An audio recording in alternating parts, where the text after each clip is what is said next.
Hi,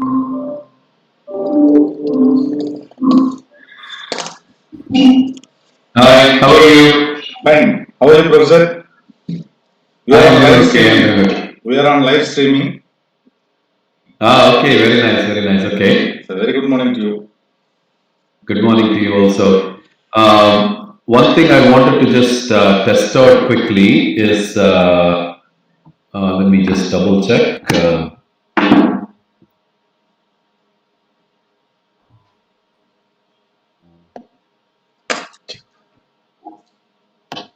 Okay, great. I'll just double check something with you. If I were to share the screen, try to do that. And I have, okay, so I'm going to move that there. One second.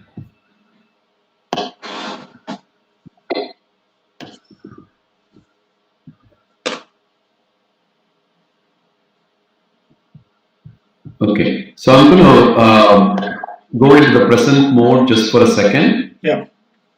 And I want to pick a window, and I'm picking a window, I'm sharing, and it's, I don't know if you already see it or it's going to take some time to share.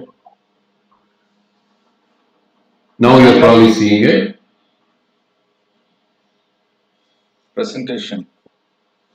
Do you see my presentation now? Are you able to see my presentation now? Let me see 1 second. 1 second.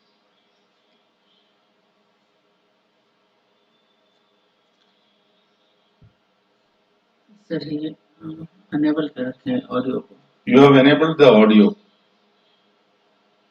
Yes, I have enabled the audio, but you're not able to hear me. Yeah. No, I'm able to hear you. Okay, but can you see my screen? No, sir. No. No. Okay, so I'm going to do one more thing. Okay, so I may know what the problem is. I'm using a second screen, and maybe I should not use. I'm going to stop share now. Okay, so I'm going to try again to share. Yeah. The audio is clear from my side. Audio is clear, is very, very clear, yes. So I'm sharing one more time. Okay, so do you see my screen now? And I'm going to do full screen. Do you see my screen now? 1 second. 1 second. No. You don't see my screen. Okay. I'm sharing my screen. It says meet.google.com is sharing a screen, and then I just have stopped sharing. So let me move my screen. Maybe you are able to see something now.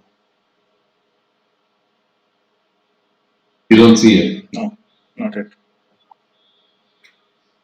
Okay, so I am not sure what else. So when I stop share, we are back again. So now we are back again. You can see my face now. Yeah. So I'm just wondering about the screen share part. It's not. I mean, there is the backup option, but I'm just wondering if you're able to see my screen. Why is it not? Let's try this one more time. Okay.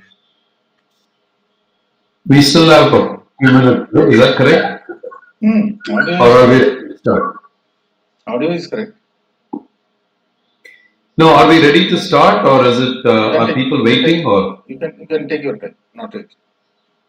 No, I just want to make sure if you're not able to see my screen, you still. So I just say show my screen. Let me see if I can show you my full screen. Maybe that there's only a couple of options on present now. Your entire screen. Let's see. My entire screen. So, window. You can add a window, then it will appear in the screen. Right, I said window, Yeah. adding a window. I clicked on the window and I'm sharing. And you should be, for me, it says it's sharing a window. 1 second. 1 second. So in your side, No, it's not coming. Probably you can it's take out not. the audio. Probably you can take out the audio, which you have blocked. I have blocked, you mean? The speaker. I don't have a speaker. Let's see. Once again, I'm stop sharing. I'm back on this thing here. So I only see turn off camera, turn on captions, present now. So I'm doing the present now option and I see three options there. I have three options in present now. Okay. It says a window, your entire screen, Yeah. and Chrome. That's what it says. You can put it on the window.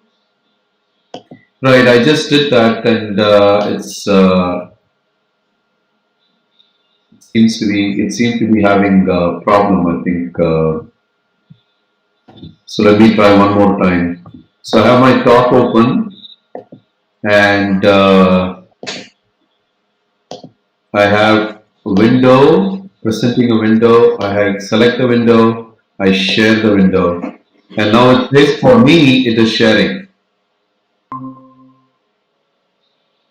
Can you just give us?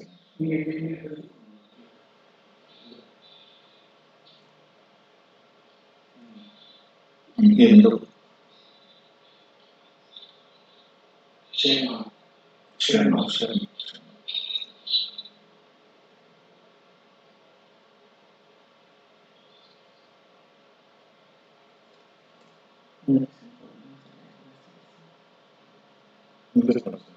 I think there is some problem from your side because we have seen your window share now. So you are actually sharing something with me? I was just trying to share this same. I'm not able to. Yeah, so I just did my share also. So there is a last minute option. Last minute option would be that I send you the PowerPoint and you move slide, but that could be a big problem. So I think for you, um, if that's the way. So I'm wondering if there is there another. So I'm doing everything that I'm supposed to here. So present now and window is asking me for a window. I'm picking the top window and I'm pressing share. That's all I'm doing. And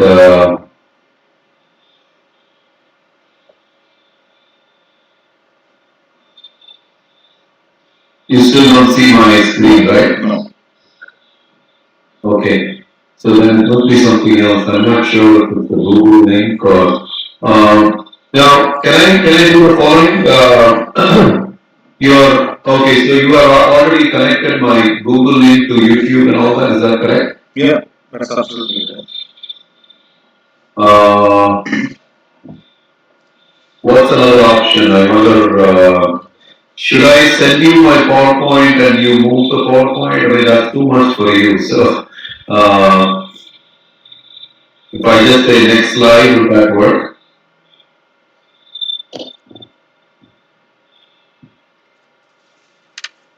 Because I mean, people are waiting. I don't want to delay. I thought it was a weekend.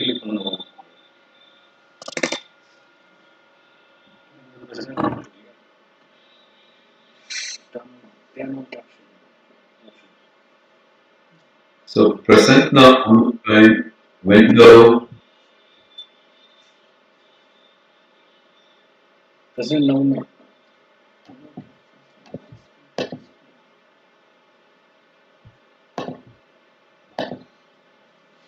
Window,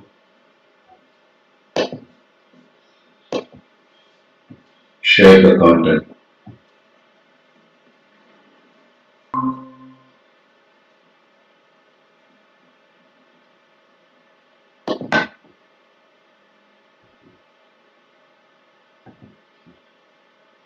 You still cannot see it, right? It says on mine is sharing the window, and it says stop sharing, and that's what it says on my screen. More options. Is there a way you could try changing laptop or something like that? Sir, send him. You can send the presentation at our Gmail account. You can send your presentation in Gmail account. We will take it from here. May take 2-3 minutes, not an issue. Okay.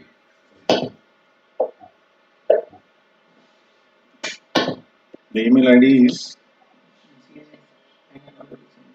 you've got the GRI Center email ID, no? I think I have your email ID. That's what I use, right? So that one. GRI Center Delhi. Okay.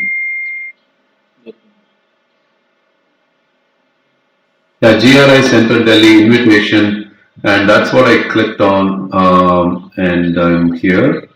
So GRI Center, see GRI Center Delhi. Okay.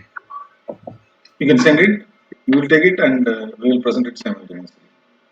And is that possible? Is that okay? Yeah, that's not a problem. Okay. You can send it by mail. We will take it out and we will get it. Okay.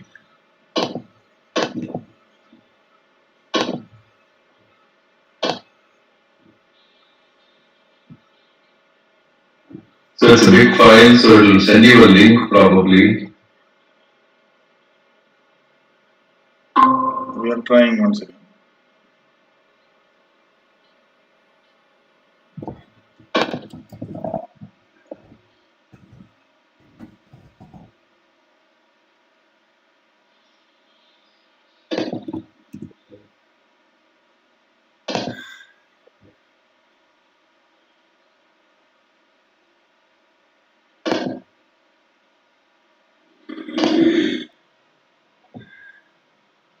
I just sent you something to the GRI Center Delhi also.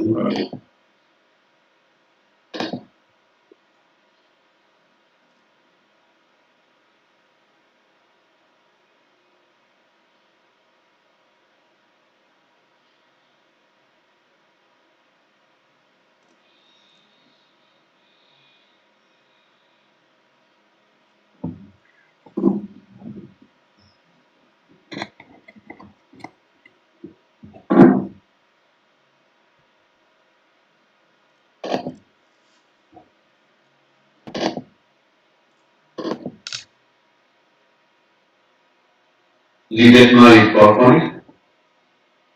No, we will get it. Then, say, another couple of minutes. You can say. Our technical team is working on it. We'll take it in pen drive and come.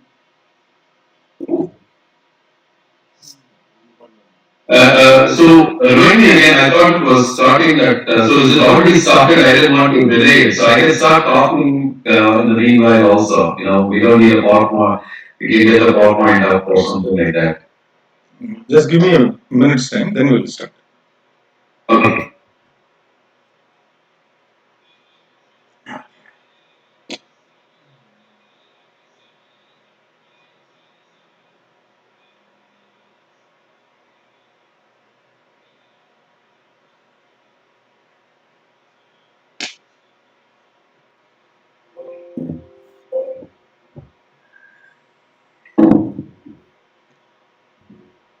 It says your place. So this is your screen then. Yeah. Okay. I can see my face yes, because you're seeing my face on the screen. Yeah. I'm able to see you on the screen. Busy.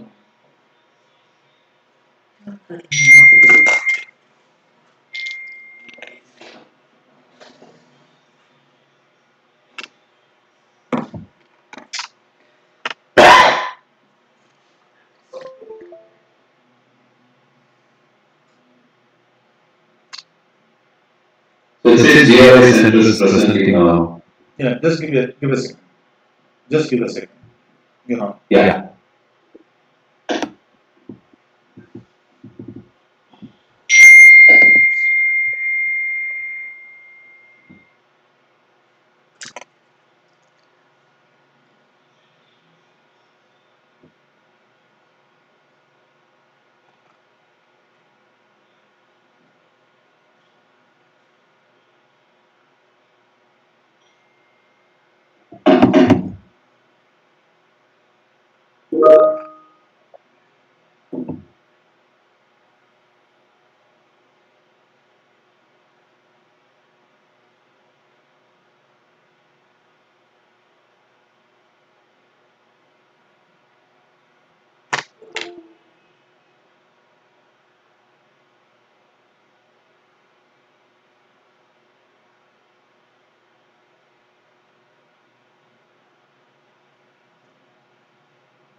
Let's do one thing, Professor. We'll start. Yes. We will start the session. Yes. Yes. No problem.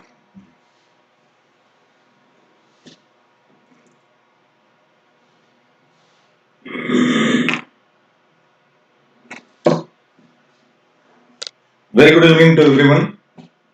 Welcome back to GRI Center, Delhi. We are in the second day of our webinar series. I first would like to thank our alumni, our student fraternity for their participation in this. Our Chancellor, Dr. K.M. Annamlai, for his personal interest in making it successful. Our Vice Chancellor, in charge, Professor B. Subraj, our Registrar, Dr. V.P.R. Shivakumar, and friends who all have supported the first webinar series to be a runaway success. I'm saying runaway success because of the kind of response what we are getting from Google. The viewership within a month has gone up by 861%, which is very heartening. I thank each and every single individuals who have tried to view this webinar series, and I'm pretty sure in the days to come we will have a lot more for our viewers from GRI Center. Today we are getting into our second webinar, first day series. We have a distinguished guest, Professor Padmanabhan Seshaiyer, a very renowned academician. I'll just try and introduce him because he is already introduced to many. It's something like introducing somebody who is very well known. Professor Padmanabhan Seshaiyer is a bold visionary leader who combines a strong administrative experience with a successful background in academic research, education, and outreach, which is our key. Gandhigram University's motto is exactly the same. Engaged in positive, strategic, workforce-focused initiatives, helping to advance mission, operation, and service of institution through strategic decision making. Robust scholarships, promising research agenda, excellence in undergraduate and graduate education, and development of interdisciplinary academic programs. A very confident expert at nurturing relationship and establishing partnership with business, industry, and government. Known for initiating and sustaining innovative programs that prepare to the next level, next generation workforce through facilitated pathways, research opportunities, and help drive revenue growth and help students succeed. Dr. Padmanabhan Seshaiyer is a tenured professor of mathematical science at George Mason University, Virginia, in US, and serves as director of STEM Acceleration Program in College of Science, as well as the director of Center for Outreach in Mathematics Professional Learning and Educational Technology at George Mason University, Fairfax, Virginia. His research interests are in broad areas of computational mathematics, computational data science, scientific computing, computational bioeconomics, and design and system thinking. Entrepreneurship. During the last decade, Dr. Seshaiyer has initiated and directed a variety of education programs, including graduate and undergraduate research, K-12 outreach, teacher professional development, and enrichment programs to foster the interest of students and teachers in STEM at all levels. He serves on several prominent local and national organizations, including National Math Alliance, Siam Diversity Advisory Group, the Virginia Mathematics and Science Coalition, Council of Undergraduate Research, and the US Advisory Group. He has a lot of position held. He held a professorship as a full-time professor in Department of Mathematical Science in George Mason University. From there, adjunct professor in Simon A-level Mathematical and Computational and Modeling Science Center at College of Liberal Arts and Science, Arizona State University. And if I can go and through the entire program about him, talking about him. He has got a lot of leadership program, Associate Dean of Academic Affairs, College of Science from 2017, Program Director, Computational Mathematics, Division of Mathematical Science, National Science Foundation from 2015 to 17. He was Director of STEM Accelerator Program in 2003 till today. Is Director of Complete Center for Outreach in Mathematics, Professional Learning and Education Technology 2010 till now. He's got a lot of fellowships. ASE Summary Faculty Fellowships, Programming Research in Ohio, and Postdoctoral Research Associate Fellowship, Biomedical Engineering Program, Texas, and in 1994 he was Science Scientist Fellowship, General Electric Company in India. There are a lot of research and technical teaching interests also. Computational mathematics, he has done numerical analysis, numerical solution to practical different equations, finite element methods, linear and non-linear programs, and P and HP versions, non-conforming elements, domain comparison, and numerical algorithms for commercial finite element codes, structural computing, stability, and error analysis. In computational biomechanics, membrane mechanics, constructive formulations, inverse finite element methods, and parameter estimation, fluid structure interaction, and blood flow through the arteries, growth and remodeling. If I can go on, I hope Professor will not have time to speak. So let me simply introduce and welcome Professor Padmanabhan Seshaiyer, currently in Virginia, USA. For him, it is good morning. So let me wish good morning.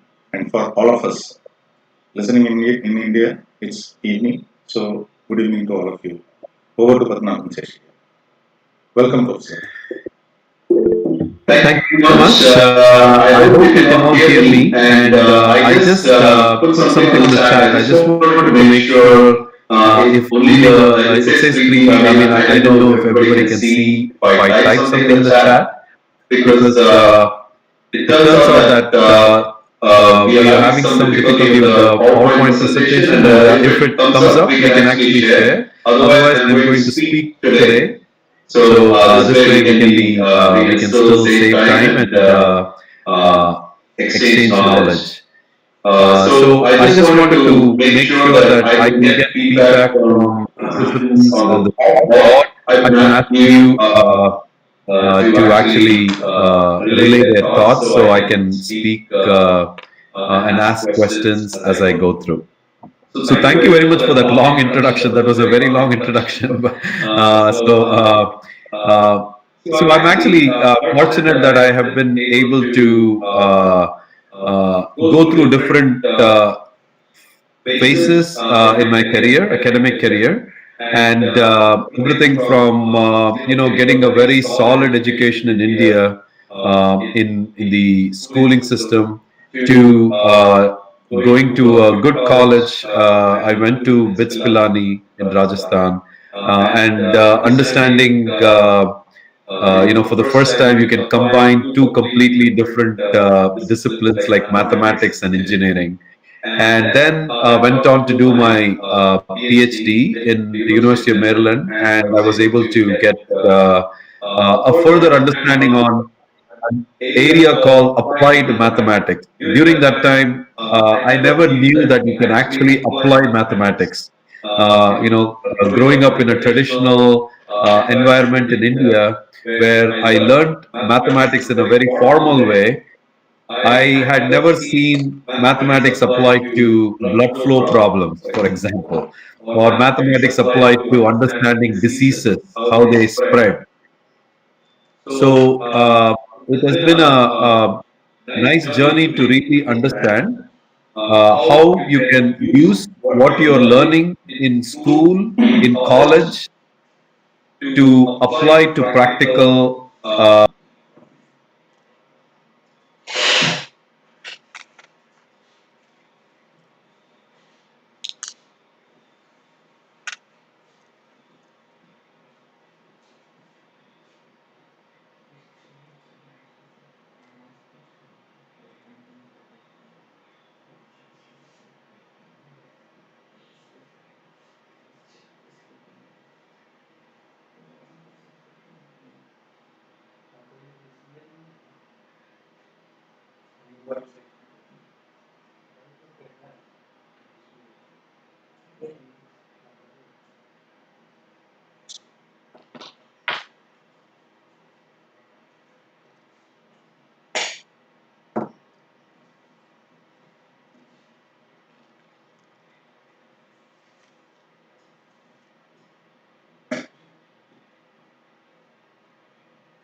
or undergraduate level.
Know them very well. We all have, everybody in this world has at some point or the other have had instruction from these ambassadors. Then these ambassadors are called teachers. And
Anyone wants to actually write down on the chat? I'm not able to see it, but if you want to take a guess, what would that be?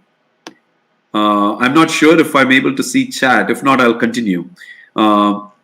So, as you're thinking, oh, US should be on the top of the world in terms of education, it really is not. US is about 24, 25, 26. Those are the ranks in reading, science, and mathematics. And that's surprising, right? So, it's like, wait a minute. There are 70, 75 countries participating, and US is not even in the top 20. That's right, it's not.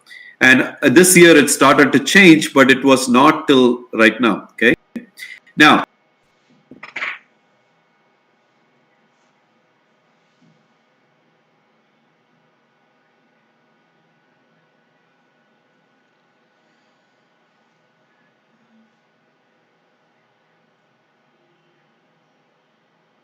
No, no this.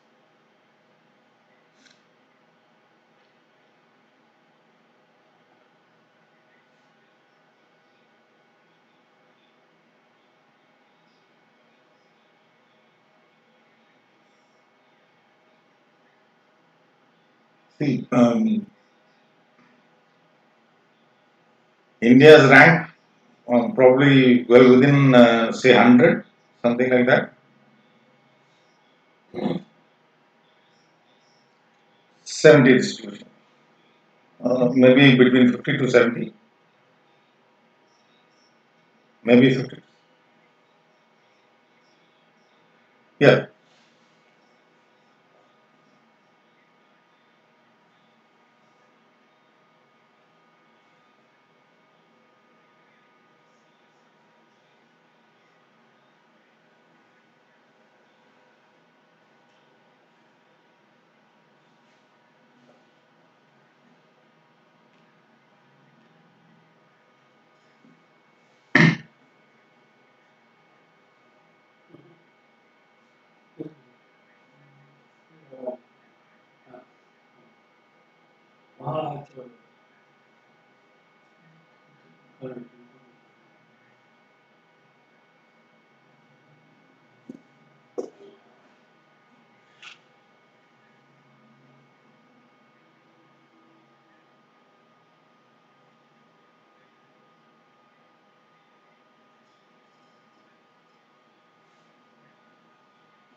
Amazing, amazing.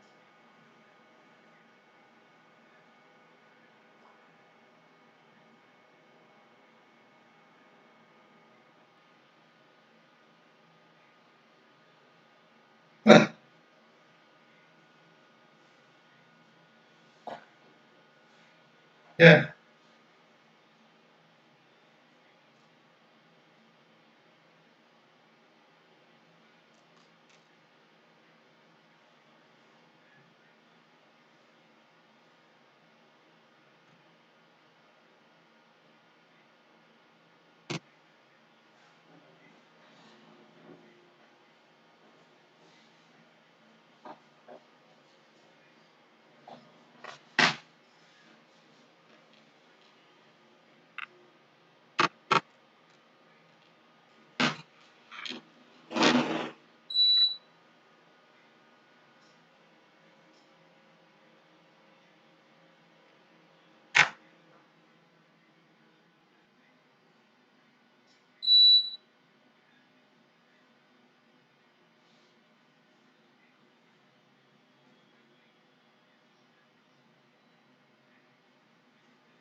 Beautifully said. Yes.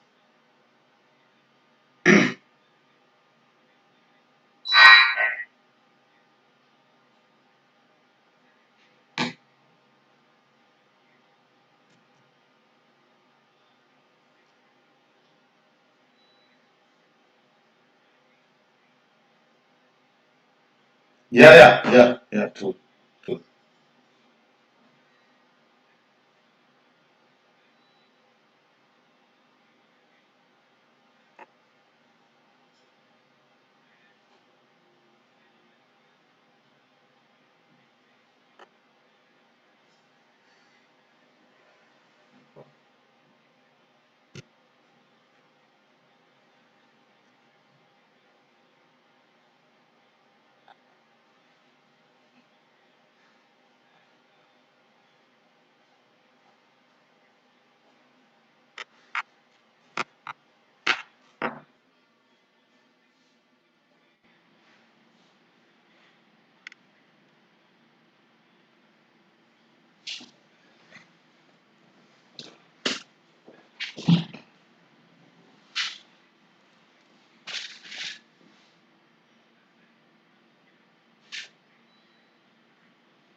Absolutely.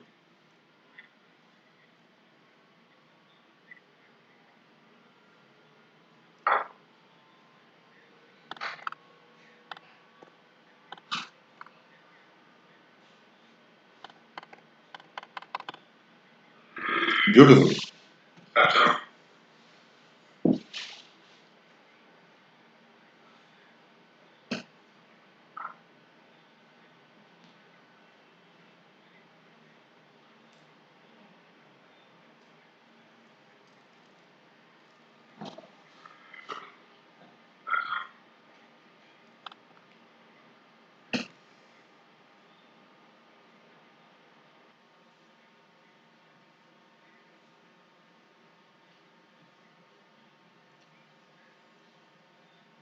Fantastic. Fantastic. So think about if I have to give one message to the Ministry of Education today, think about a simple slogan. Don't make it a long sentence. Think about some simple three words, 4 words, 5 words that will speak to everybody, saying why the Indian education system is changing for the best. And that is what everybody needs to talk about. And instead of going down deep into the policy and figuring out all these big words, which is great there, I'm happy to see so many fantastic words in the education policy, like critical thinking, creativity, collaboration, communication, citizenship. These are, I just said 5 C's. Let me repeat again. These are called the fundamental pillars of 21st century skills: critical thinking, creativity, communication, collaboration. These 4 C's are called the fundamental pillars of 21st century skills.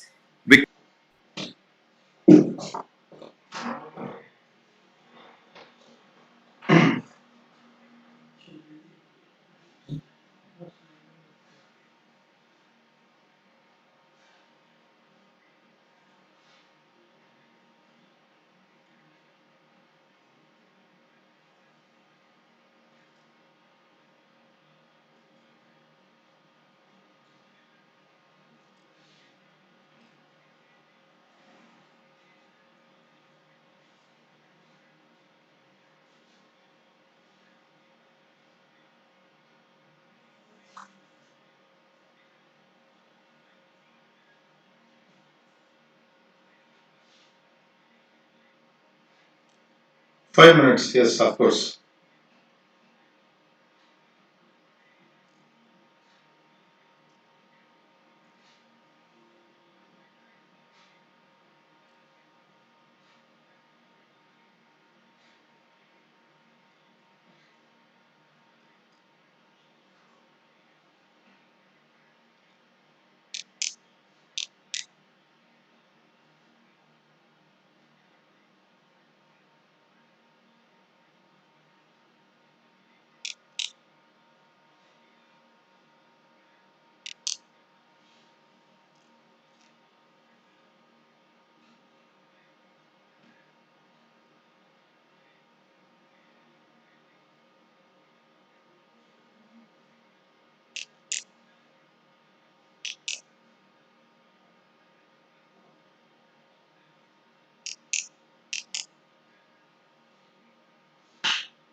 True.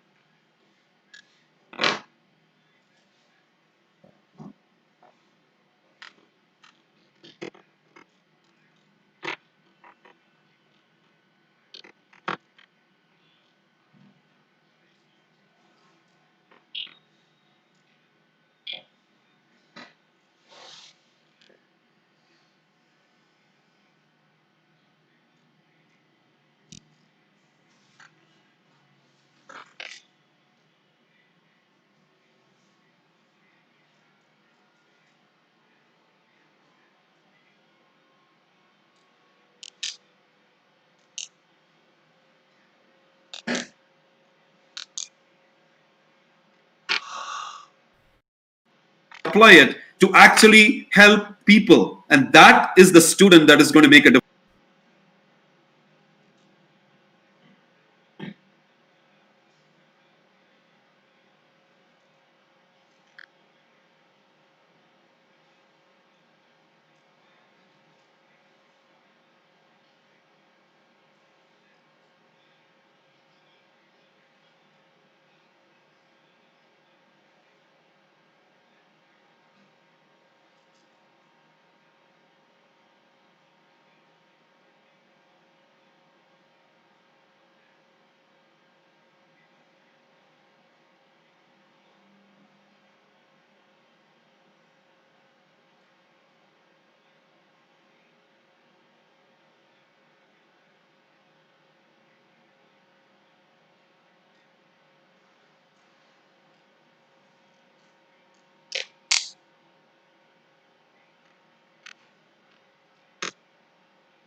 Principles, turn it into questions and problems.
example. So this idea of integrate.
Hear very well and they will do really well in tests. They can memorize.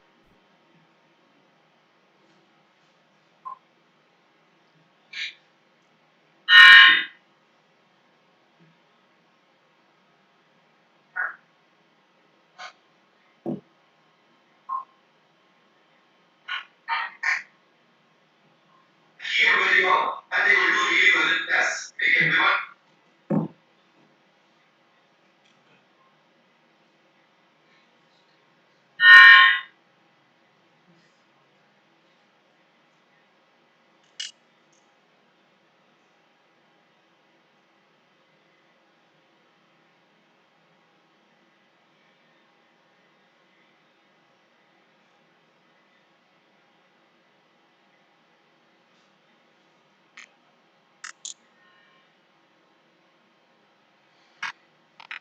Four divided by a half.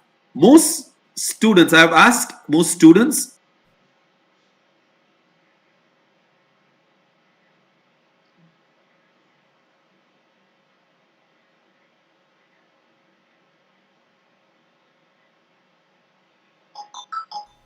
In fact, let me tell you, my teacher taught the same thing.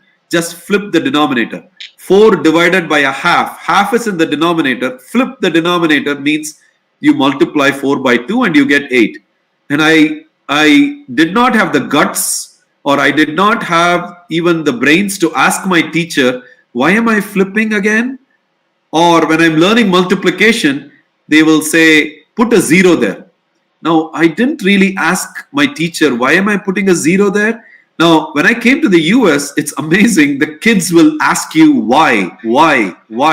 If the teachers are not ready to explain properly, then that is where you realize the gap. But in terms of being able to answer what the child wants to know. Why am I doing this? Why are you teaching me this? Why am I learning these equations? What is the use of these equations? Am I going to use this in real life? This is the challenge that students are asking. I mean, and we need to give them a reason for why should people be reading or learning equations. What's the point, right? And so which means you want to go from a very competitive mode, like taking the exams, IIT exams, taking this exam, taking JE exams, or this exam, that exam. The whole time I was studying, everybody was going to tuitions and this, studying after school to get to these, these big level universities and all that stuff. And so it is a very competition based training, but it should move away to collaborative based training in the classroom. That's very, very important. So we have to move from this classroom idea to a global community type idea. So which means It also has to do with the tests that we make, assessments that we make. Another important thing for the ministry, I know that the ministry is probably already thinking about it. In India, I remember I didn't have too many quizzes, but I would take a quarterly exam, then I would take some midterm exam, and then a final exam. And every time I take the exam, I have to study everything all over again. And there lies one of the problems. That whole time we are only doing what is called as summative evaluations. We need to move towards formative evaluations. What does formative mean? Give an exam every day. What do I mean by an exam? Very simple one question, a quiz, something to pre-assess the children. It could be very simple, but give them that credit. Keep that tab on, okay, today I did 0.5% of the grade. So when they come to the final exam, they only have 25% left. They have already finished 75% of the syllabus and the grade. They already know going into the final how much they have to score. It's often, if you go back and see why there are many dropouts, because the final exam is once again 100%, and you test everything from the beginning. Yes, that is true. You can test everything from the beginning, but do not give it the entire 100% and make the students get that 33 or 39 and then they fail the entire course. What about all that work they did all that time? So it's time to move from summative assessments to formative assessments. My biggest message for you all: let's not teach the children just to learn for school. Let's make sure they learn for life. Okay, that's the most important thing. So if I have to really drill down what philosophies like teach less, learn more means, this is exactly, I'm going to summarize once again. This is for members of the ministry and other people also. What that really means is we need to move from teacher directed to learner centered. We need to go from direct instruction to interactive exchange. We need to go from knowledge building to also skills building. We need to not just focus on content-based education, but also a competency and process-based education. Don't just focus on basic skills, but also applied skills. Not just focusing on curriculum development, but also include project-based learning. Yeah, and again, I know that education for all does not mean one size fits all. It means personalized instruction, understanding the learning styles. It's time for us to think about moving away from, summative assessments to formative evaluation. So I just summarized all the things that I just, talked about. Again, I haven't really talked about my research side of it also, which I'll talk about in just a second. One very important thing also in education that needs to be accounted for in all levels is something called equality and equity.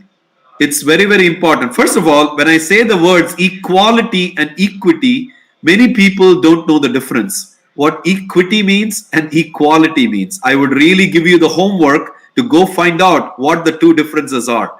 Equality and equity. And then it's very important to, if I am a math teacher, I come into the classroom and ask the children, hey, what is pi? And I just speak out loud and say, what is pi? Well, some kid will actually write the mathematics symbol pi. But some kid will draw a pie, like a cake pie. Some kid will actually draw a pie chart. Some kid will draw the music note and then like it looks like a pie if you play music. Okay. So which kid is wrong here? Are you just because you're a mathematics teacher, are you just going to give credit to that child that put the mathematics symbol pi? Isn't it true that you asked the wrong question? When you ask what is pi, why would you expect a child that draws a little pie like a cake to get the answer wrong? That's because we did not put the task properly.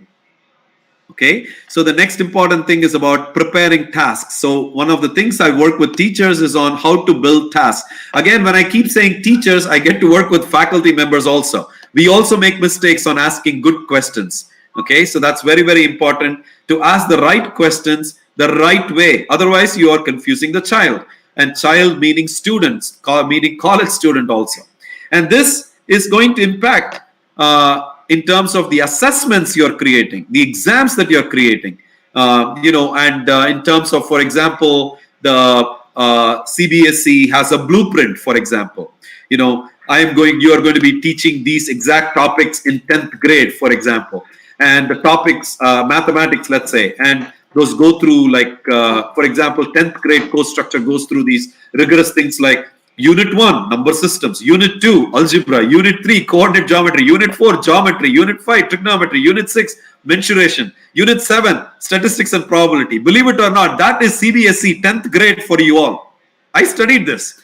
I started wondering why my teacher never connected number systems to mensuration, or mensuration to trigonometry, or trigonometry to algebra. So I was sitting there and always wondering, wait a minute, I'm just learning a bunch of 7 topics and taking an exam on each one of them and passing it, and I'm supposed to know 10th grade mathematics. This is one of the big flaws I found out later on. Why did I not connect algebra to geometry? Why did I not connect geometry to trigonometry? What is the point of learning? And then I started wondering, NASA and all these people that go into space, if you don't know your trigonometry, it's going to be bad trouble when you want to calculate things in space. There is nobody to help you. If you don't know your geometry, certain things that you learn, now it's starting to make sense. So I am spending my life right now in making mathematics meaningful for others. So if you want to catch my TEDx talk, you are welcome to just type my name and you'll find my TED talk and I talk about these philosophies. And so when I ask teachers, many of them say, oh, we use Bloom's taxonomy to create question paper. That's great. Bloom's taxonomy that goes through create, evaluate, analyze, apply, understand, remember. Ultimately, for me, it just becomes, all of them sound like memorization. If you're not doing a good rubric, then if you're not evaluating their knowledge, if you're not evaluating in conjunction with application knowledge, in conjunction with basic skills and competencies, then you're not testing anything more than memorization. You could call all you want. You could call it the Bloom's taxonomy and try to sell the product. It's not going to finally fit the student. That's the most important thing. So, what most education focuses on is memorization. That is the lowest level demand, the lowest level task. But we need to, and then, so I'll give you an example. If I give it on the second grade exam or third standard exam, convert half into a decimal or convert half into a percentage. Well, the kid is going to say 0.5 or 50%. Now, is that a good question? No, it's the worst question. You just ask a memorization question. On the other hand, if I ask the question 3 divided by 8, the kid is forced to actually show you a long division and you're going to give credit for it. But the kid is only showing a procedure. It's procedural learning, okay, without making any connections. On the other hand, if you actually say a word problem like, Sam spent so much money and, what is 67% of the money and things like that. If the child is able to draw a 10 by 10 grid and actually shade one square and say this is this much and shade 67 squares and actually make the calculation, then I would give points to that child because pictorially this child was able to solve this problem. So that is called procedures with with connections. And so you could actually increase the cognitive demand as you're making rigorous tasks. Okay. And final comment about the formative and summative assessment. I take this analogy of when you go to a restaurant and drink soup, you want your soup to taste better, right? But do you know what the chef is doing inside before they actually bring the soup to you? They make the soup. The chef puts a spoon inside and tastes it. Well, then they realize that it's missing some salt. So he puts some salt and tastes it again. Then he realizes it needs some spice. He tastes it again. Then he realizes it needs some spice again and something else like some cinnamon or whatever it is. And what he is doing inside the kitchen, he is doing the formative assessment for you. When he brings the soup out to you, he is giving you the summative assessment. You are going to test the soup. You are happy with the product, and think about you cooking or your spouse cooking. That taste is like the final product. It's like the final exam. But to get that taste, you went through all these different things, a little salt, little this, little that. That is called formative assessment. So the soup only comes out good if the formative is done properly. So don't just count on summative assessments. I would say a big change that needs to come with the national education policy is to implement formative assessments and not just summative assessments. Yes, summative assessment is also good, but don't give or put all the things on the summative assessments. And then philosophies like learning by doing, teach less, learn more, and the focus on preparing for lifelong learning skills. And I want to actually talk about this for a second. What do I mean by that? Let me give you a very simple example. And I'm curious if many of you are probably listening from Delhi. The members of ministry probably are also listening from Delhi. I want to ask you a very simple question. Delhi has a population, would you agree, of about 2 crore? Would you agree that Delhi has a population of about 2 crore? Yes, about 2 crore. That we call it 20 million. And if you have about 20 million, and if I ask you a question, and if this is a question in the CBSE, how many air-conditioned repairmen do you think are in Delhi? If I ask that question in a board exam, whether it is state board or ICSE or even undergraduate or IIT exam, I can tell you many of them are going to struggle, because they're going to struggle not because I want to make sure, are you still able to hear me? I've been talking. I just want to make sure. Are you still able to hear me? Yes? Yeah. Yes? Okay. Yeah. So essentially, if I ask this question, there is 2 crore Yeah. people in Delhi. Of course, we are hearing. And the question I ask is, and let's say this is an IIT question, there are 2 crore people in Delhi. Estimate the number of air-conditioned repairmen that are in Delhi. If I ask that question, I can tell you students are going to be like, oh, this was not in the MBD course book I studied from, or this is not the IIT preparation or BITS preparation or JEE preparation, whatever it is. The problem is the student does not have the skill at that point, because all they are thinking about is the memorization. They are thinking, oh, I didn't see this problem. I didn't practice this problem. Of course you didn't practice this problem. But this would be the question that they'll ask you for Google. If I were to lead Google in India, this would be my interview question. And you know what? If you don't answer me in about 10 seconds, you are out of my room. You don't get the job. You may be the #1 rank in IIT, but you failed in front of me because I asked you a simple question. And the student or anybody that is able to give me a process in which they guess that answer, and if they back it up with a good answer, for example. So, for example, let me go through how a possible scenario. There are 2 crore people in Delhi. Let's say 20 million. Okay.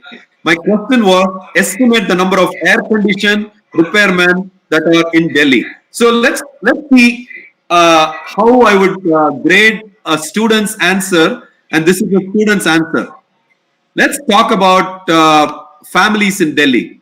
So I'm making an assumption. So the student says, let's suppose that there are every family there are 4 people. That's an average of 4 people. Okay, that's a good assumption. And the student is justifying there is 4 people in the family. If there are 20 million folks in Delhi, that means how many families are in Delhi? Very simple arithmetic. Divide the 2 crore by 4, and you're going to get 5 million. Okay. So now that you get 5 million families in Delhi, now let's think about the number of ACs. Now, everybody in Delhi cannot have an AC, let's suppose. Okay, again, making assumptions. Let's suppose that every fifth house has an AC. If every fifth house has an AC, if I make that assumption, then I know that there are 5 million families in Delhi. I just made an assumption and brought that number. Then how many AC units are there? Well, 5 million divided by 5, that's 1 million. Now, the next question I will ask is, next thing I want to think about is, think about the air conditioned repairman. He goes to one end, say Sarojini Nagar, and does a repair. And then he gets a call from completely another side, Jamia Millia, let's say. They go to Jamia Millia, do another repair. And now it's lunchtime. And then they go to another place in Delhi, Connaught Place. And then they go to another place in Delhi. And so maybe they can only do 4 jobs a day. Okay. How many days are there in a week? Well, I don't work on Saturday and Sunday. I only work on 5 days. Monday, Tuesday, Wednesday, Thursday, Friday. That means I only do 20 jobs because 4 jobs a day, 5 days a week, I work. That's 20 jobs a day, 20 jobs a week. How many weeks are in a year? Well, 52, or of course, or based on a leap year. Well, I want to take vacation 2 weeks. And so let's suppose that I only work for 50 weeks. Now, I want you to observe the way I'm solving this problem. I chose not to multiply by 7 days. I chose to multiply by 5 days in a week. I chose to multiply by 50 instead of 52 weeks in a year. What I'm doing is what is called as mathematical thinking and computational thinking. This is a very powerful thing. It's in the, by the way, I read the National Education Policy. Mathematical thinking is an important thing that is in the, so what I'm doing is taking landmark numbers, nice numbers that I'm taking. So if you take, well, let me walk through one more time. I asked you the question, 20 million or 2 crore people in Delhi, how many air conditioning repairmen are in Delhi? First thing I did, I assumed that each family has 4 people in Delhi. That's an assumption. So that immediately told me there are 5 million families in Delhi. The next assumption is that not everybody can have an AC. Let's say every fifth house has an AC. So then I divided by 5 and I got 1 million AC units in Delhi. Now I started focusing on the repairman. And I said a repairman can only do 4 jobs a day. I multiplied that by 5 and that's 20 jobs a week. I multiplied that by 50. That's 1,000 jobs a year. So now you understand how I used very simple numbers. Now that I know 1,000 air conditioned units are repaired by one repairman, and I know that there are 1 million AC units, I just divide 1 million by 1,000. That's 1,000 air conditioned repairmen in Delhi. Now, if a person walks into my Google interview and gives me that answer, he or she is going to get the job. Not the person that got the top rank in a top institution in India and came and could not even open their mouth. And this is exactly what I'm saying, what we need to build. We need to build people with new competencies for the age, which is data. They need to know how to collect data. They need to know how to interpret data. They need to know how to visualize data. They need to know how to predict with data. If they knew all this, we would be doing much better with COVID, for example. Okay, I work in the area of infectious diseases myself. I want to make sure you can actually predict these things because we did not teach students how to actually, work with data. One of the most important things I would say in the national education policy is how do you include, for example, a data science elective in middle school, in the high school. Right now, for the entire state of Virginia, I am helping create the first data science class for high school and for middle school, which means children in schools will be talking about data science. Why should you wait till college to learn about data science, analytics, and then get into companies like Cognizant and these are the giants that work with data.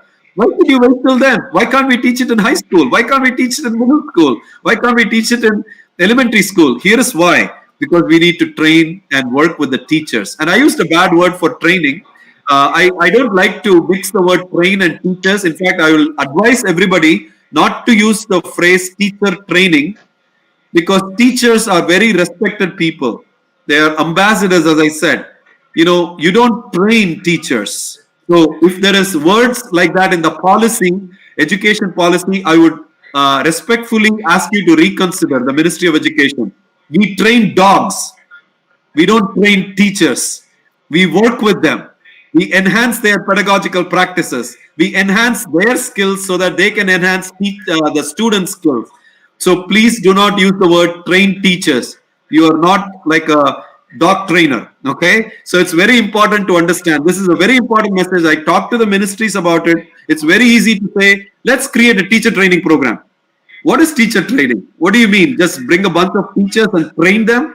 So this is already making the assumption that you are the boss and they are learning from you. So that is the type of gap that we need to actually relieve of. Okay. So how do you prepare lifelong skills? And I will kind of finish my talk. We need to think about move away from content-based skills to competency-based skills. What do I mean by that? Well, content is important. Why? Because it helps you to build disciplines. It helps you to build science. It helps you to become, good in technology. It helps you to become good in arts, engineering, social science, mathematics, geography, history, language, physical education. That's discipline-based skills, specific skills. What the national education policy is crying out for is also transferable skills. What do I mean by that? Problem solving, systems thinking, entrepreneurship, digital 21st century skills, metacognitive skills, ethics, diversity, 21st century skills like critical thinking, creativity, and communication, collaboration. Now, how do you bring those things into the classroom is a challenge. And yes, we need lots of teacher professional development along with principal professional development. So I don't believe in just bringing teachers in and actually develop professional development. So the final thing I want to tell you is STEM is S, science, technology, engineering, mathematics. If you put the letter A into it, it becomes STEAM, STEAM, science, technology, engineering, arts, mathematics. So I just realized after a few years, I was working in education and connecting it to industry and things like that. Without R, which is for reading and writing, with the W silent, you cannot really do science, technology, engineering, arts, or mathematics. So we need the R in it. So imagine STREAM, stream. We stream videos. We stream audio. We stream songs, music. Why don't we stream education? Became the big concept.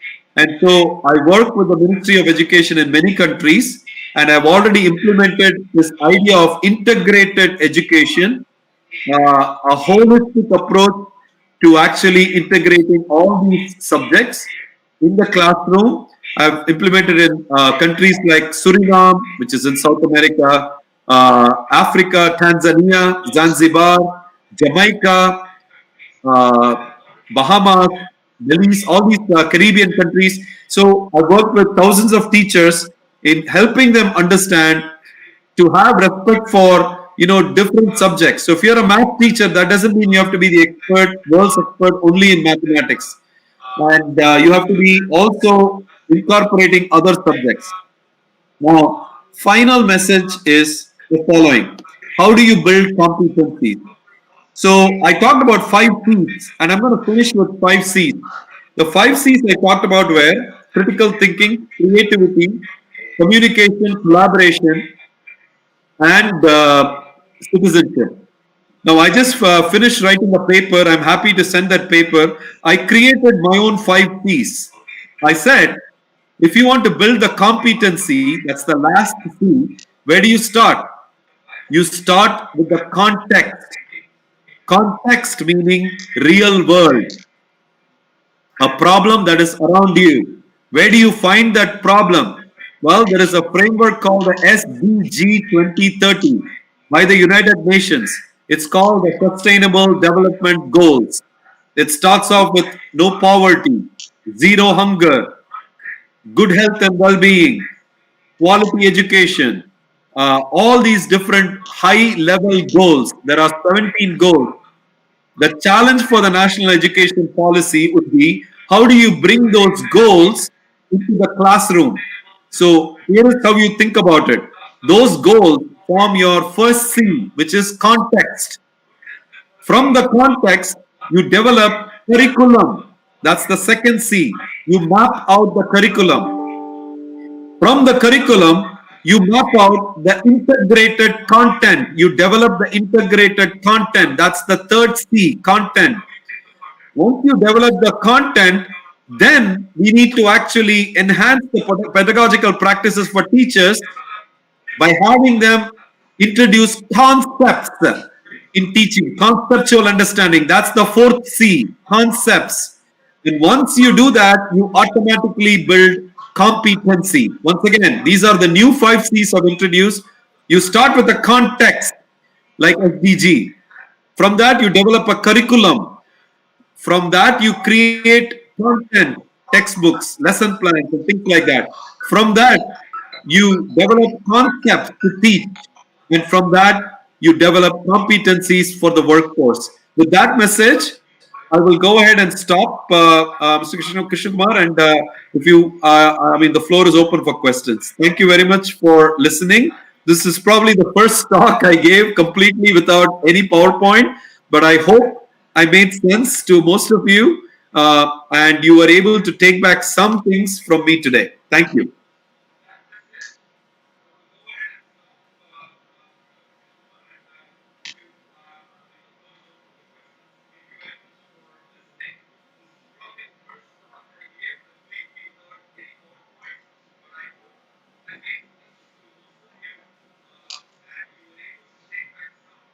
Thank you, Professor. It was a firework. Thank you. Without your presentation, it was really a firework, and we could actually take a lot from whatever you have told. What the new education policy and where do we need to actually see to it that these are the things which are basics. Thank you. Yeah, sounds great.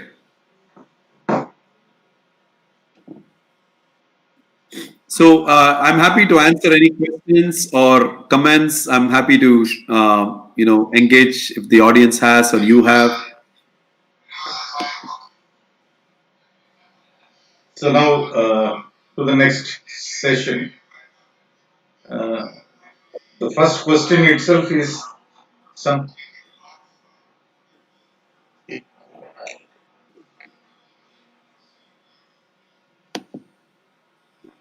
Yeah, we will start with there is some echo. That's the reason why we are able to start up. Can you give 1 minute time, please?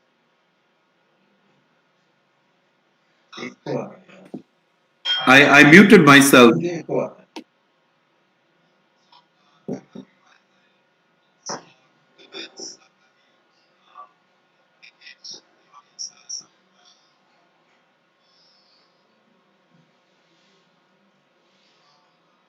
Yeah, we are back again.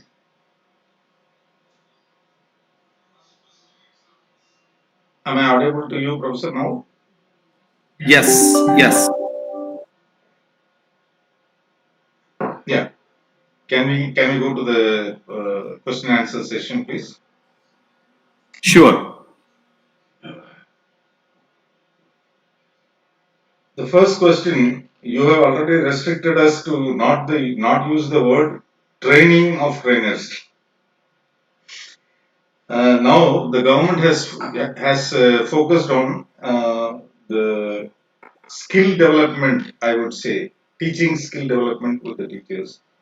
Uh, there are many things which are globally accepted practices which are not there in the country. Uh, this holds key in terms of the paradigm shift what we are expecting with this new education policy. Can you just throw some light on it, Professor? Sure. First, I want to clarify again. When we put the word training with the word teachers, that's when it sounds a little odd. Training teachers, because you're pointing to a particular stakeholder.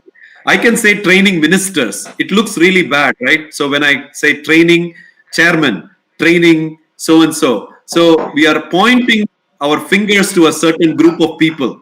And it is so when you say training somebody, instead of that, if you say training the trainers, that's a different story. Because training the trainers, you're not really specifying who the trainers are.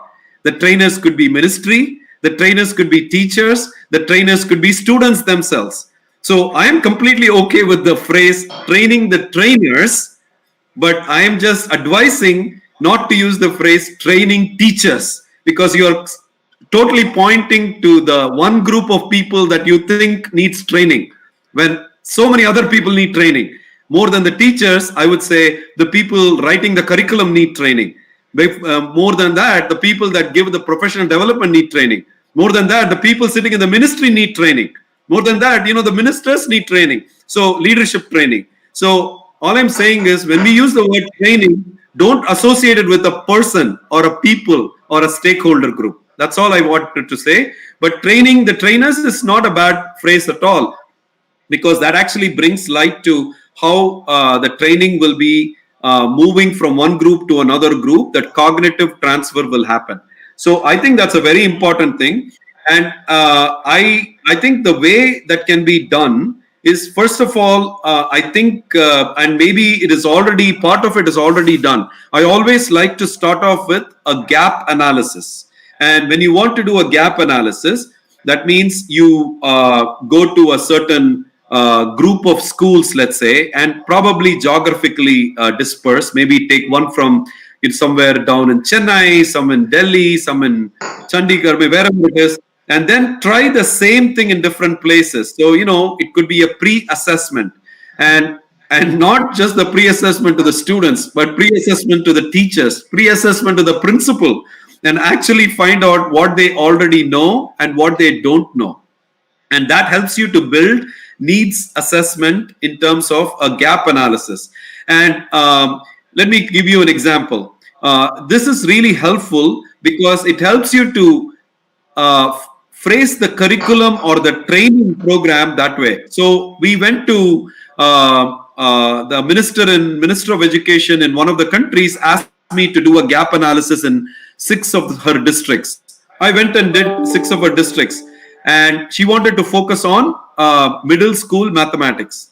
And so I did, and I basically polled the students, polled the teachers, and asked them what are the things that they know, what they don't know, what are the challenges. And believe it or not, on the top of the list was fractions, and then unit problems, and then word problems, and things like that. So what I'm trying to say is, you can actually figure out what content we need to actually put more emphasis on. So most of the time, these professional development trainings are so canned that they just want to do it like a formula.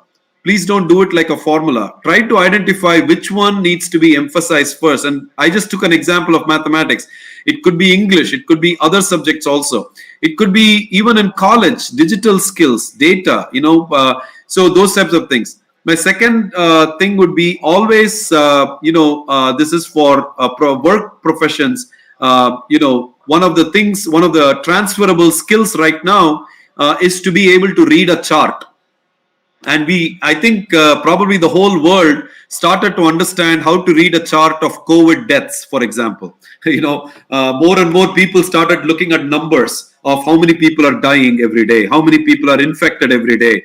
So what ended up happening was, while COVID created havoc across the whole world, it also gave an opportunity for people to learn new things. They started looking at numbers differently. They understood what 2 crore meant, what a big number meant. And they understood, like, oh, how fast is the death going? How fast is, so they, without even their knowledge, they are connecting to, subjects, the rate at which something is growing. They're talking about dashboards. That's, right now, Cognizant will give a lot of money for somebody to have a lot of skills to go inside and create the latest and greatest dashboards. So those types of skills, how can we teach much early on and really emphasizing? So what I meant, going back to, as you said, skills-based training means, I would say, competencies, which means transferable skills, problem solving, digital and data literacy. I would say systems thinking. How do you collectively solve problems collaboratively? And then one of my favorite, which is, to solve some things like this, you got to use something called design thinking, which is essentially a framework which helps you to first do empathy and then collect, define all the problems and pick a problem that you want to solve, ideate solutions, prototype it, and test it. And so this philosophy is very helpful. So I totally agree. And by the way, I don't mean give up the discipline-based skills. You still need the mathematics, you still need the science, you need the technology, but add competency-based education on top of it. That's all I would add.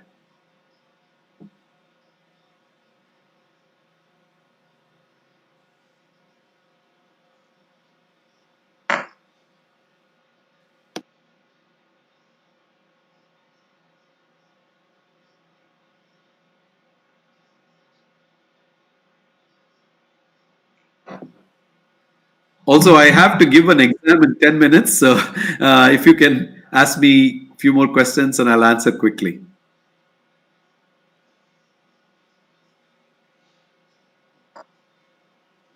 Thank you, Professor.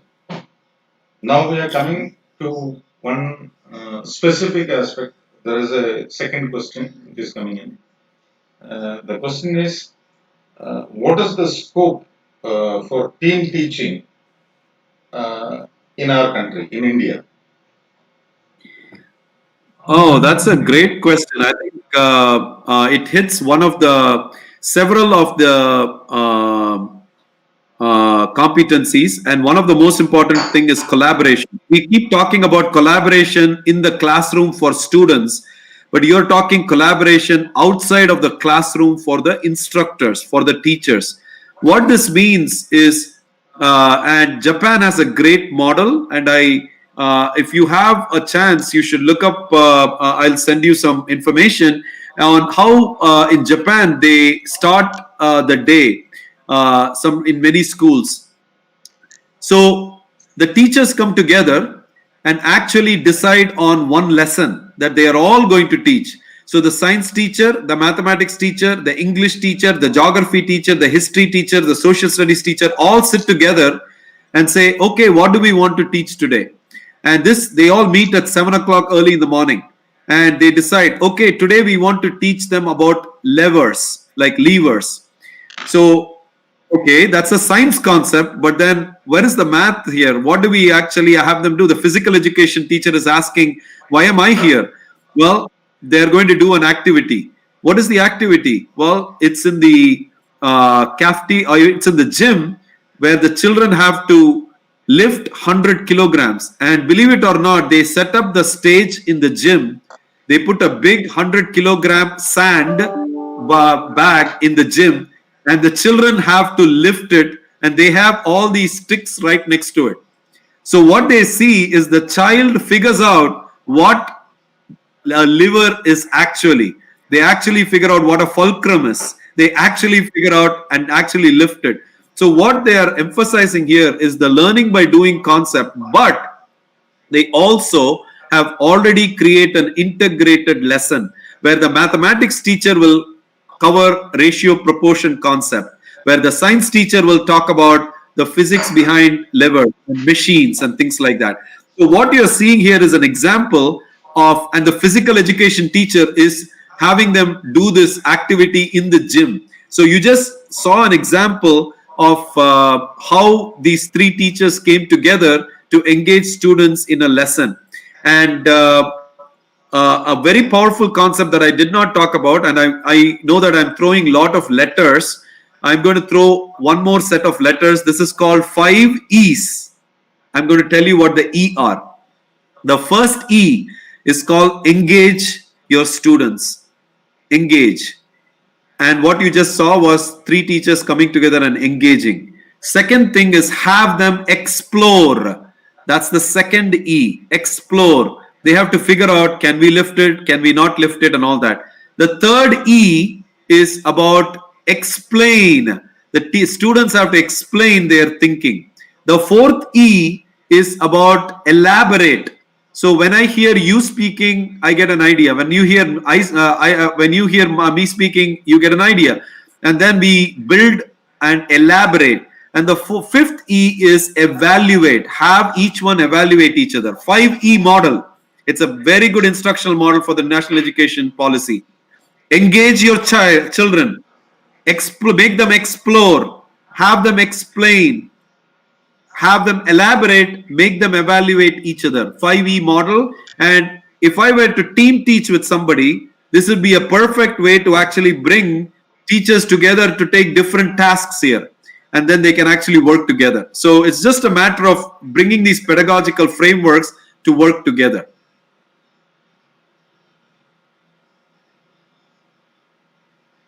Thank you.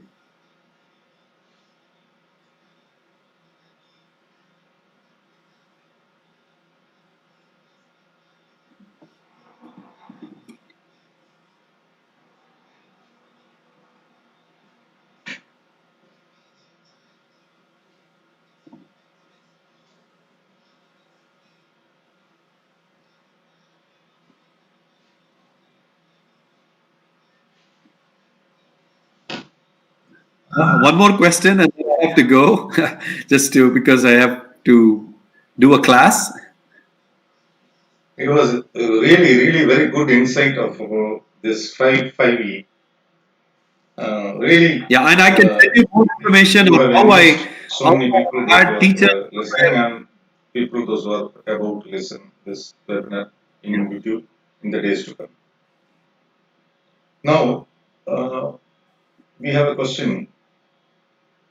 This NEP, National Education Policy, has stressed upon more of skill development, and we are shifting our focus towards skill development. What's your input? So I think, as I said, skill development is as important as content development. So skills I associated with competency. One more time. Skills means what skills? Well, digital skills, data skills, critical thinking skills, problem solving skills, communication skills. These are all competencies. So that means all it means is still the teaching is going to go on the way in the classroom. It's instead of the teacher talking all the time, the teacher is going to pose a problem on the board and ask the students to work together, which means he or she is introducing the concept of communication in the classroom and collaboration in the classroom. And as I said, the 5 E's they could try. So what the teacher is trying to do is to build a skill of collaboration, build a skill of communication, when the student can stand up and actually answer rather than the teacher telling the answer. So imagine changing the room style. That's as simple as simple. We have all those children all looking at us as educators. What if we turn the tables and actually face the tables towards each other, and the students are sitting around, and actually you give the same task to different groups of tables, and that starts the communication. And then think about the textbooks when they are talking about really certain type of ideas in the textbooks. The children can ask, why am I learning this? So if you do not connect the content to the skill, what's the point later in life to not understand what you're doing and not be helpful to the society. So when I mean skills is, why do I care about learning about quadratic equations? What is the point of exponential equation? What is the point of exponents? Why did teacher teach me e to the something? When the kid asks that, you ask them back, do you know how COVID spreads? It spreads exponentially. And then the student starts to understand, oh, this is what exponential means. So connecting the dots, and that is the skill, is what I'm talking about. So the content meeting the competency, that's what the skill, the transferable skills. And I think NEP can definitely benefit a lot out of doing that.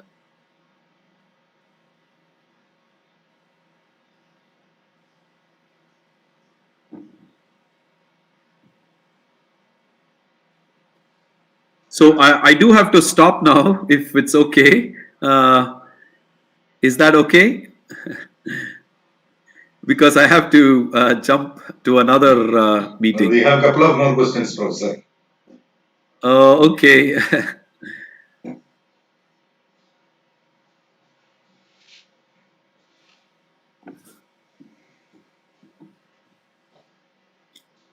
The third question, Professor, can you suggest few strategies to teach science in inclusive schools, especially to teach children with special needs, means autistic or slow learners? That's a really good question. And if you remember what I did earlier, I told you US was not on the top of the charts for the PISA test, and that's because the same test is given to everybody, meaning all kids, even special education. One of the things I appreciate in the US is how they deal with students that have special needs, and the resources they put for special needs. And so one of the things that autistic children, and they have such sometimes they have a short span of attention, but they have very bright at something. So the key is, and it could be drawing, for example, or it could be building something. So this is where learning styles matter. So we should not just be having a curriculum that is more geared towards auditory students, but actually towards also kinesthetic. They call it kinesthetic. That means students that are actually able to do problems by using hands. Okay, and so I think that is very important to actually stress, and it's very important for integrating that type of concepts inside the classroom, and also in the curriculum, and also in the textbooks. They need, if you're showing how to do a problem of fractions, again, I'm taking examples, or in science, for example, since the question is related to science, science is best learned by actually doing. So have them chance to go back and do experiments, but then maybe there are experiments that needs to be much more safer for them. And so I think it is about pointing out what is safe, and how that can be presented in a different way. So it's about learning how the child is able to learn first, and then be able to adapt the curriculum to their style. So that's what the personalized education is all about. So I would say stressing on that would be really good.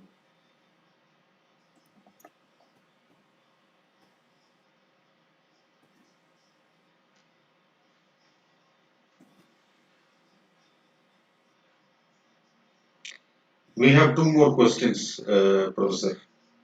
We will close with two more questions. Okay. Professor, what are all the pedagogical practices to improve critical thinking? So I would say, there are several ways you can actually incorporate critical thinking. So, for example, the problem that I gave with the Delhi and number of people in Delhi, and asking a question like how many air conditioned repairmen are there. Most people cannot answer that. In fact, there is no correct answer. We have to go and count the number of people, and we don't even know if 1,000 is the correct answer. But we were able to give an answer based on a sequence of assumptions. So that making the assumptions is itself a skill. And the skill is critical thinking. So you want the students to be able to have that type of making assumptions through critical thinking. So it's a very, very important thing to think about. And there are so many ways you can bring this type of thinking in the classroom. And every time they are thinking about, so give them challenging problems. When I say challenging problems, ask them questions like, how many individual hair do you think you have on your head? So that's a very challenging problem. They have to really think about, a little square, how many, little follicles are there, and then multiply it. That is critical thinking already. If they can come up with a guess for those types of things, that's already, they're going to be having fun, doing something very interesting and personal, and they have to feel ownership about it. And so think about problems that are personal, around them, and relevant. That's the most important thing. So I would say that's how you incorporate critical thinking.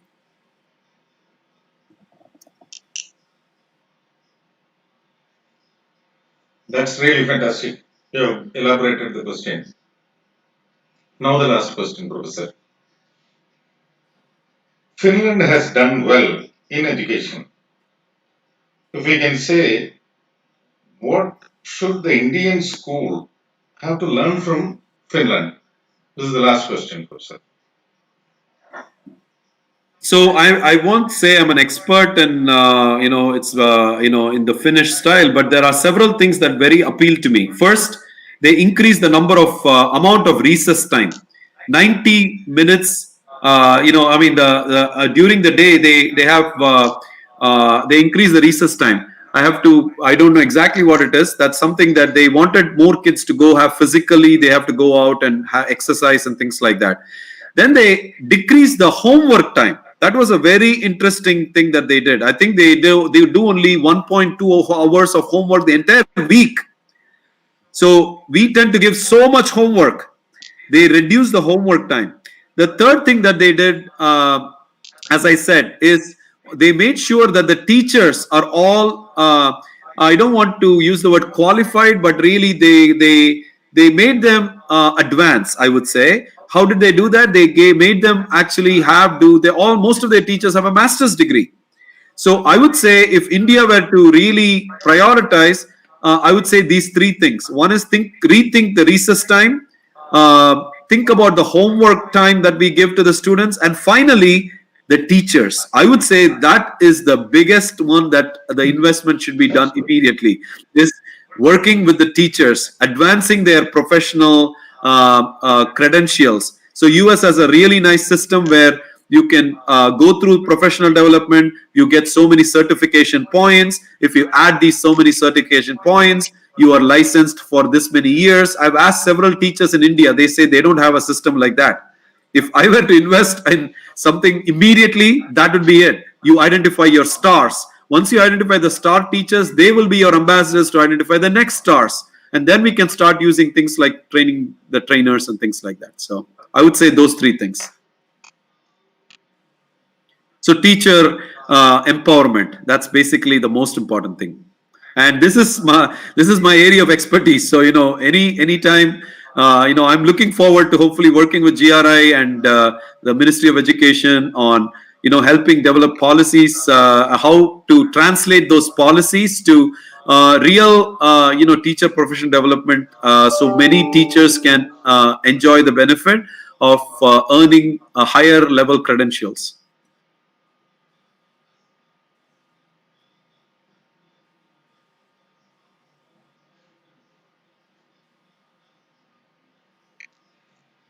Great, Professor.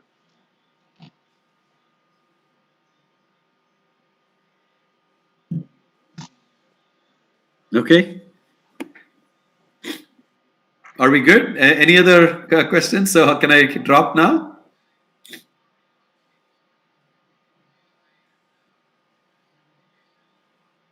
So once again, thank you very much for this invitation. I enjoyed, and I did. Believe me, I did Thank you once. prepare a PowerPoint It was presentation. really very informative, and without any presentation or anything, you just it's a firework, as I have told you already. It's Thank you. really heartening to see that you have taken out your valuable time out in the early morning in US, and you have participated. We are thankful to you for whatever contribution you have done in this. Okay.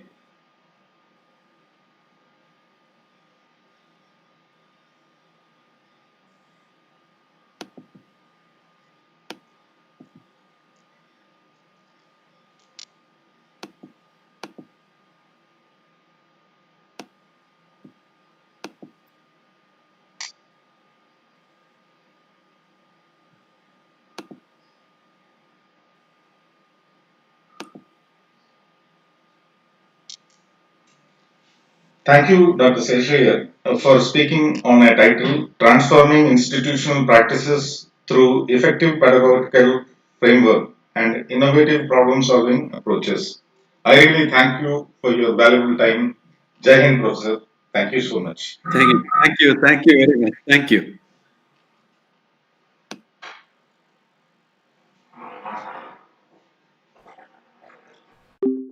खत्म नहीं हुआ था ना मेरा खत्म नहीं हुआ ना यार बंद कर दी छोड़ो